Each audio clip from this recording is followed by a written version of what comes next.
మేరకి ప్రభుత్వాలు కూడా డిజాస్టర్ మేనేజ్మెంట్ టీమ్స్ కూడా రంగంలో దిగాయి.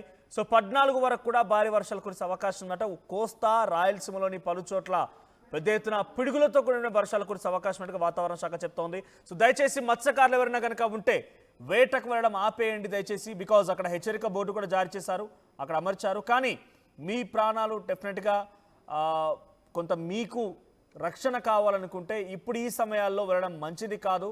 14వ తేదీ వరకు కూడా అతి భారీ వర్షాలు ఉన్నాయి, దయచేసి అర్థం చేసుకోండి అని చెప్పి ప్రభుత్వాలు చెప్తున్నాయి. మరోవైపుగా తెలంగాణ వ్యాప్తంగా కూడా విస్తారంగా వర్షాలు కురిసే అవకాశం ఉందని తెలుస్తోంది. ఎల్లో అలర్ట్ జారీ చేసింది ఈరోజు. జనగామ, రంగారెడ్డి, ములుగు, భద్రాద్రి కొత్తగూడెం, ఖమ్మం, సూర్యాపేట, మహబూబ్ నగర్, జనగామ ఈ జిల్లాలో అక్కడక్కడ వర్షాలు కురిసే అవకాశం ఉంది. 40 నుంచి 50 కిలోమీటర్ల వేగంతో ఈదురుగాలు కూడా వీచే అవకాశం కనబడుతోంది. ఇంకా రేపు కూడా ఇదే జిల్లాలకు సంబంధించి ఎల్లో అలర్ట్స్ జారీ అయ్యాయి.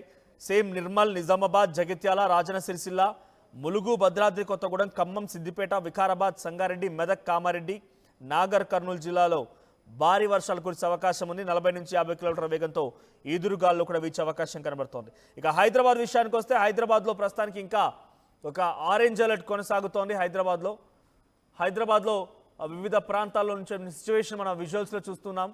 సో మూసీ నది కూడా ఉప్పొంగి ప్రవహిస్తోంది. జంట జలాశయాలకు సంబంధించినటువంటి గేట్లు ఎత్తడంతో ఒక్కసారిగా మూసీ నది సమీప ప్రాంతాల్లో కూడా కొన్ని నీళ్లు వచ్చినట్టు తెలుస్తోంది.